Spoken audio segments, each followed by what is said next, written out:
So basically 3 दोस्त पढ़ाई के लिए रिसेंटली एक हॉस्टल में शिफ्ट हुए थे। हॉस्टल काफ़ी पुराना सा था, बड़ा था, बहुत अच्छा हॉस्टल था।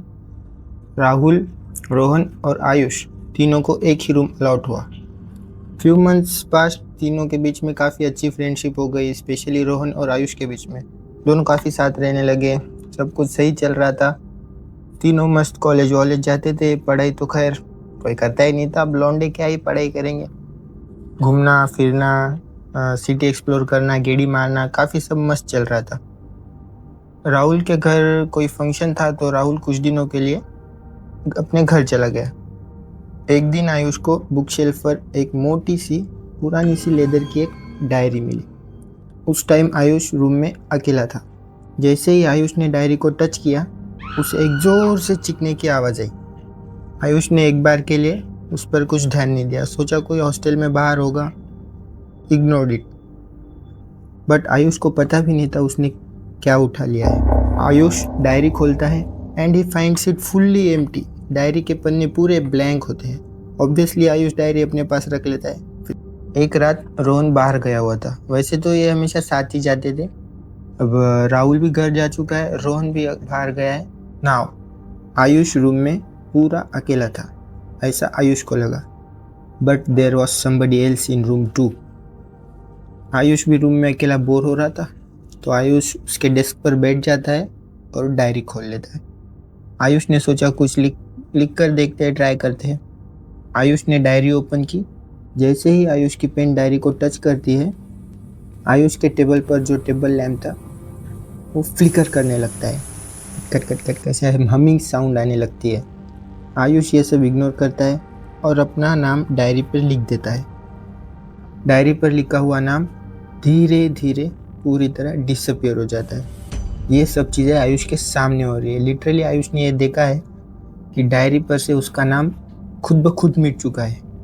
आयुष सोचता है थोड़ी तबीयत वगैरह ख़राब है तो इसलिए भ्रम हुआ होगा। आयुष को लगता है थोड़ा बाहर घूम कर आता हूँ, थोड़ा फ्रेश लगेगा।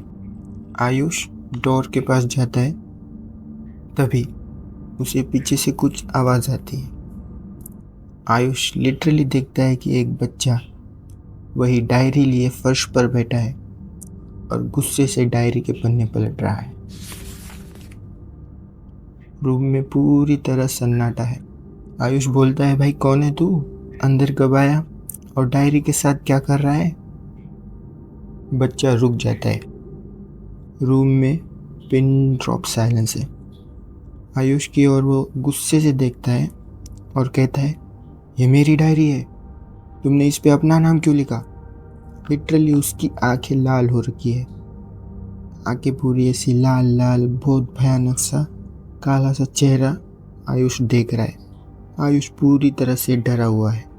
सोच रहा है ये बच्चा क्या है, कौन है, कहाँ से आया, क्यों आया है। इतने में डोर पर कोई नॉक करता है। आयुष के पसीने छूट रहे हैं, हार्ट बीट बढ़ी हुई है। आयुष जैसे ही डोर ओपन करता है, रोहन बाहर खड़ा होता है। रोहन आया है। आयुष कहता है, भाई ये डरावना सा बच्चा रूम में आ गया है, डायरी पढ़ रहा है, कहाँ से आया, कब आया पता नहीं, मैंने तो डोर खोला ही नहीं था, फिर भी अंदर आ चुका है, देख। आयुष रोहन को ऐसे सब बताता है। पीछे मुड़ता है तो फर्श पर कोई नहीं है।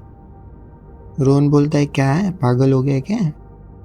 भाई क्या बड़बड़ा रहा है, कौन सा लड़का, कौन सी रूम में? आयुष बोलता है, भाई कसम से अभी कोई तो भी यहाँ था बैठकर, मैंने खुद अपनी आंखों से देखा है, भाई विश्वास कर मेरा।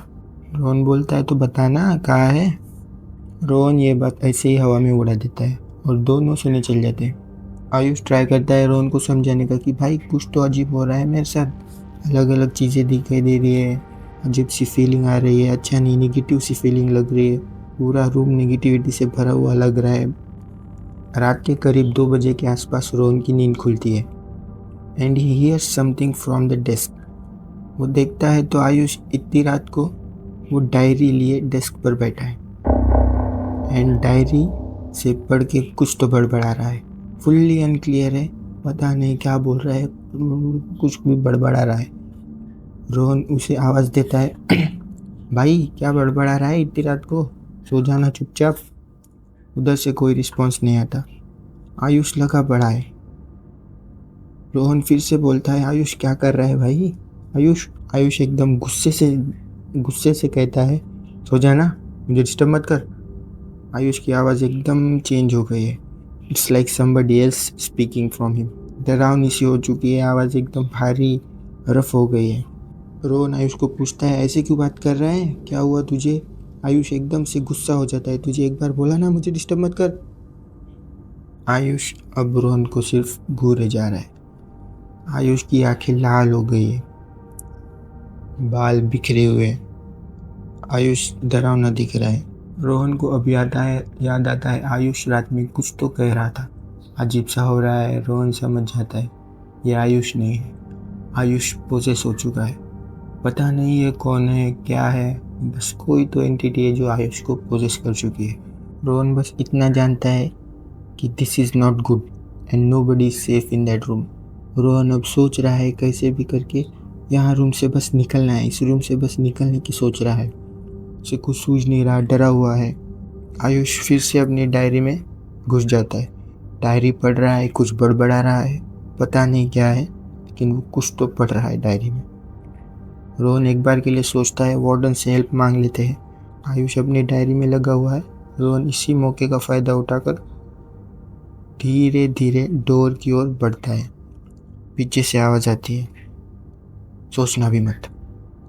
रोहन पलट कर देखता है तो आयुष फर्श पर बैठा हुआ है और उसके हाथ में एक नाइफ रखा हुआ है, जो नाइफ आयुष अपनी नेक पर पकड़ा हुआ है।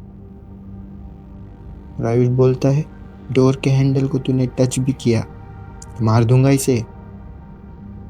रोहन बोल रहा है, कौन है यार तू और क्या चाहता है, क्या क्यों आयुष के पीछे पड़ा हुआ है? रोहन भाई पूरी तरह डरा हुआ है। पसीने से पूरी उसकी टी शर्ट गीली हो चुकी है, हार्ट बीट उसकी बढ़ी हुई है। उसे समझ नहीं आ रहा है ये सब क्या हो रहा है।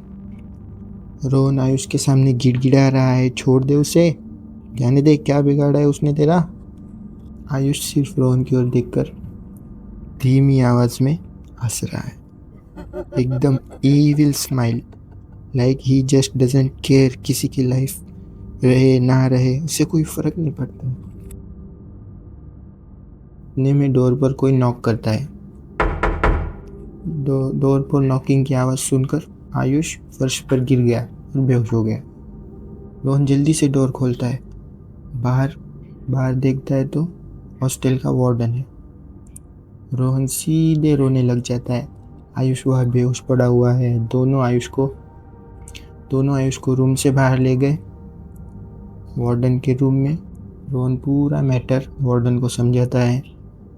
वार्डन और रोहन मिलकर आयुष के पेरेंट्स को कॉल करते हैं, रोहन के पेरेंट्स को कॉल करते हैं।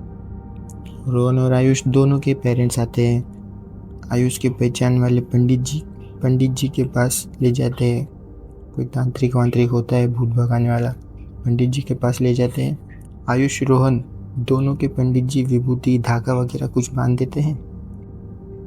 नेक्स्ट डे वार्डन से पता चलता है कि दैट सेम रूम में ऐसे इंसिडेंट्स पहले भी हुए हैं, specially with same diary. Warden बाद में बताता है कि एक बच्चे ने उस रूम में सुसाइड किया हुआ, और ये आत्मा भी उसी बच्चे की है जो उसने आखिरी अपना सुसाइड नोट लिखा था, वो भी उस डायरी में ही लिखा है। तो बस यही थी आज की स्टोरी। यहाँ तक वीडियो देख लिए, पसंद तो ज़रूर आई होगी। चैनल को ज़रूर से सब्सक्राइब करना, कमेंट में ज़रूर बताना वीडियो कैसी लगी, क्या कौन सा पार्ट आपको अच्छा लगा।